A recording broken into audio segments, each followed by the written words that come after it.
বকখালিতে শীঘ্রই তৈরি হচ্ছে আধুনিক বাস টার্মিনাল। জমি পরিদর্শনে বিধায়ক।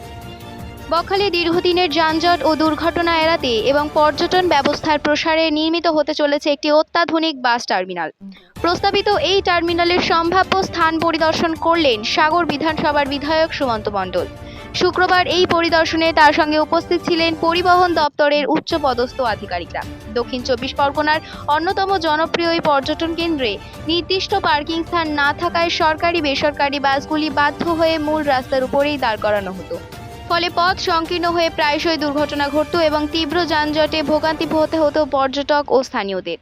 স্থান পরিদর্শনের পর গঙ্গাসাগর বকখালি উন্নয়ন পর্ষদের কার্যালয়ে আধিকারিকদের নিয়ে এক গুরুত্বপূর্ণ বৈঠক অনুষ্ঠিত হয়। খুব শীঘ্রই এই টার্মিনালের নির্মাণ কাজ শুরু হওয়ার আশ্বাস মিলেছে। দীর্ঘদিনের দাবি পূরণ হতে চলায় এবং যানজটের জাঁতাকল থেকে মুক্তি পাওয়ার আশায় স্থানীয় বাসিন্দা ও ব্যবসায়ীদের মধ্যে আনন্দের আবহাওয়া তৈরি হয়েছে। Bus terminal Bakkhali terminal station কমিউনিকেশনের Bakkhali as a tourist spot. Bakkhali tourist স্পটে ট্যুরিস্টদের একটা বাস আসে, এখানে প্রাইভেট বাস থাকে, টোটো অটো আছে, তার সঙ্গে সঙ্গে এখানে আমাদের সিএসটিসি বাস চলে, WBCSTC বাস চলে।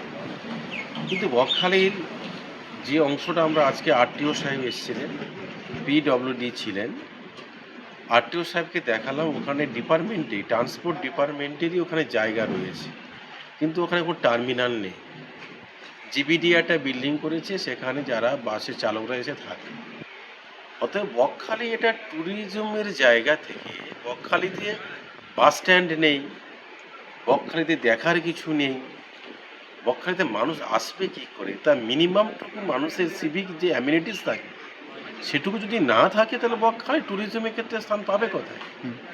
তো অতএব আমি আজকে ওনাদেরকে আমি পেয়ার করিয়েছিলাম, ডিএম সাহেবকেও বলা হয়েছে যে এখানে আমাদের প্রপার্টি আছে, ট্যুরিজম আমাদের ট্রান্সপোর্ট ডিপার্টমেন্টের প্রপার্টিজ আছে, কিন্তু সেখানে আমরা দীর্ঘদিন থেকে অবহেলিত, এখানে কোনো রকম বাস টার্মিনাল নেই। উনি আশ্বস্ত করেছেন আরটিও সাহেব, প্ল্যান প্রোগ্রাম করে আমিও আমাদের মিনিস্ট্রিকে চিঠি করিয়েছিলাম, উনি দেখে প্রপোজাল পাঠিয়ে আগামী দিনে কাজটা এখানে নিতে দেবেন। আজকে তো বৈঠক হলো, বৈঠকে কি আগামী দিনে কাজ ইমপ্লিমেন্ট হবে, তার জন্য আমরা প্ল্যান প্রপোজাল করে রেডি করে পাঠাচ্ছি।